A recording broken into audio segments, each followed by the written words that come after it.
فرمایا آپ نے؟ وعلیکم السلام، میں فاطمہ رضوی فرام پاکستان کراچی۔ جی السلام علیکم سسٹر، خیریت سے ہیں انشاءاللہ؟ ٹھیک ہیں الحمدللہ، آپ کیسے ہیں؟ اللہ تعالیٰ کا احسان۔ آپ کے بعد میں مولوی خلیل صاحب کو لے لوں گا، علامہ خلیل صاحب کو۔ جی بات کریں سسٹر، کس موضوع پہ بات کرنی ہے آپ نے؟ اچھا میں ہلو جی بات کرتے جائیں سسٹر۔ جی، میں آپ سے کچھ سوالات لے کر آئی ہوں۔ ایک تو سب سے پہلے کہ میں جو ہوں سنگل پیرنٹس ہوں، single parents, I move my family alone.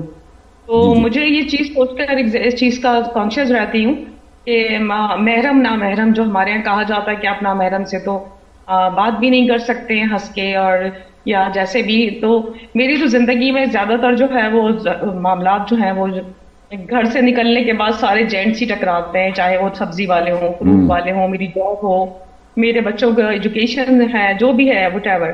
تو ایسی عورتوں کے لیے کیا حکم ہے؟ مطلب وہ جہنمی ہے یا وہ واجب القتل ہے؟ نہیں دیکھیں خاتون، دیکھیں جو قرآن میں، جو سنت میں، جو حدیث میں خواتین کے لیے یہ ہے ان کے پردے کا کہ وہ نامحرم وہ ہیں جن کے ساتھ وہ شادی کر سکتی ہے۔ یعنی چچا کے ساتھ آپ شادی نہیں کر سکتے، وہ محرم ہے۔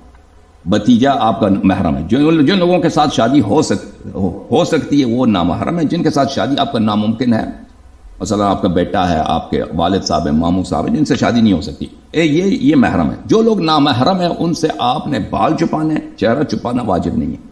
ہاتھ جہاں تک آپ کڑیاں پہنتی ہیں، وہ ایریا جہاں پہ کڑی ظاہر ہوتی ہے وہ بھی چھپانا اس کا ضروری نہیں، اس کے علاوہ وہ چھپانا ضروری ہے۔ اچھا، یہ چیزیں چھپانا ضروری ہے۔ اب چہرے پہ میک اپ بھی ہو، یہ قرآن کی آیت ہے، احادیث یہی کہہ رہے ہیں کہ چہرے کا میک اپ عورت کے لیے چھپانا ضروری نہیں ہے نامحرم سے۔ اس کے علاوہ کپڑے اگر خوبصورت کوئی عورت پہنا چاہے، جب کپڑے میں جتنا بھی وہ خوبصورت کپڑا، مثلا رنگیلا کپڑا، اس میں کوئی حرج نہیں، بشرطے وہ کہ ایسا کپڑا نہ پہنے جو عرف میں وہ بے حیائی کہلاتا ہو۔ بے حیائی والے مثلا کپڑا اس نے وہ ایسا پہنا کہ اس میں ہے ہی بے حیائی، مثلا ایسے اس کے جسم کے اعضاء ظاہر ہو رہے ہیں، گرچہ کپڑا پہنا اس نے لیکن جسم کے اعضاء ظاہر ہو رہے ہیں، جو عرف میں اس کو بے حیائی کہا جاتا ہے، تو یہ پہنا حرام ہے۔ اس کے علاوہ یہ جائز ہے عورت کے لیے۔ اس کے علاوہ جو چیز عورت کے لیے جائز نہیں ہے، کسی نامحرم کے لیے خوشبو لگانا، نامحرم کے لیے آپ خوشبو نہیں لگا سکتے۔ اب یہ باتیں پردے کی ہوگی۔ اب جہاں تک بات کرنے کا تعلق ہے، آپ کسی بھی شخص سے بات کر سکتی ہیں، چاہے وہ ہندو ہے، مسلمان ہے۔ آپ اگر کوئی شخص باہر جاتی ہے، سودا لینے جاتی ہے، یا کوئی اسکول میں کام کرتی ہے، یا جہاں جاب کرتی ہے، وہاں پہ بات کرنا پڑتا ہے، یہ حرام نہیں ہے کسی سے لیکن بہرحال دیکھیں مرد کے لیے بھی حیا واجب ہے۔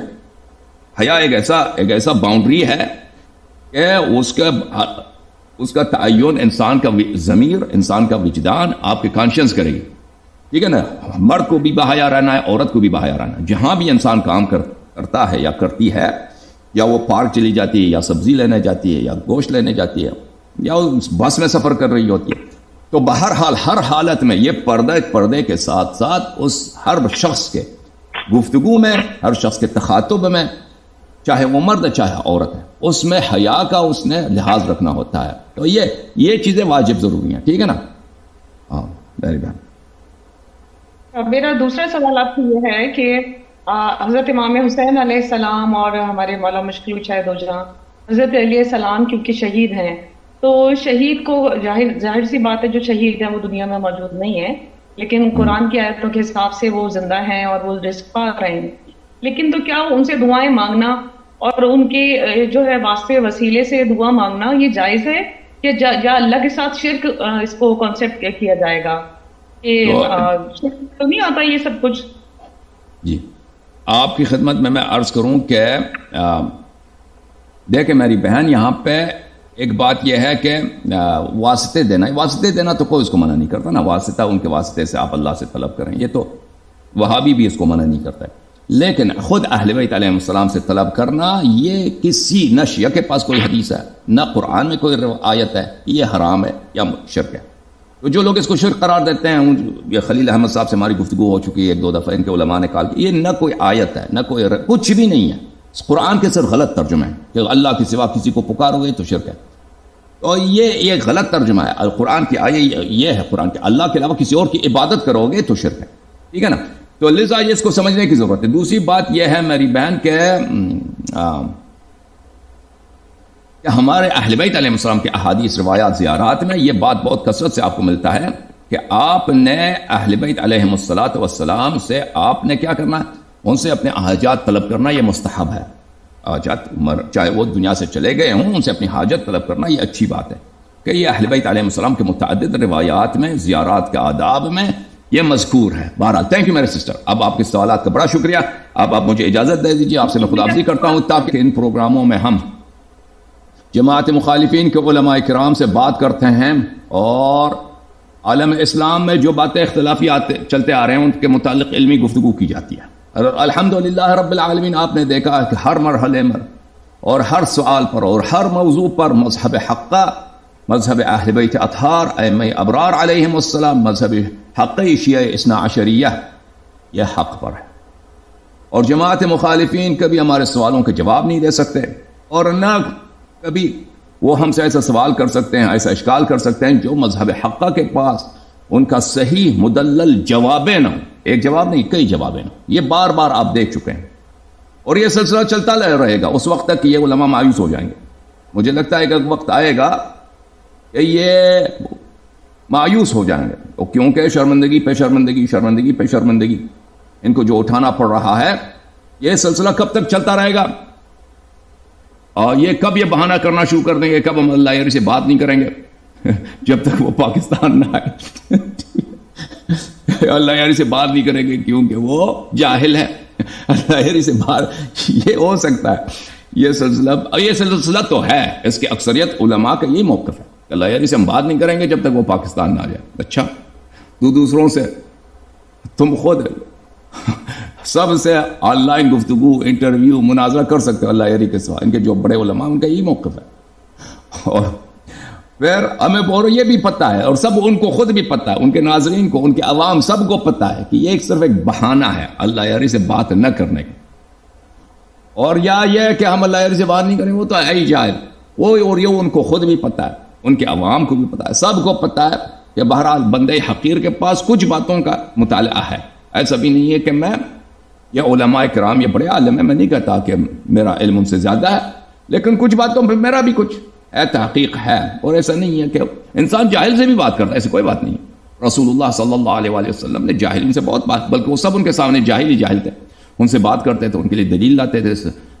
نصارہ نجران آئے، انہوں نے رسول اللہ صلی اللہ علیہ وسلم کا بہت وقت لیا. انہوں نے اس بات پہ پیغمبر صلی اللہ علیہ وسلم سے مناظرے کرتے تھے. فمن حاجک فیہ من بعد ما جاءک من العلم، یعنی جو حجت لائے، استدلال کرے، مناظرہ کرے آپ کے ساتھ. وہ کون تھے؟ نصارہ تھے. اس بات پر کہ عیسی ابن مریم کیا ہے؟ اللہ کے بیٹے ہیں. نستجیب باللہ اللہم صلی علی محمد وعلی محمد.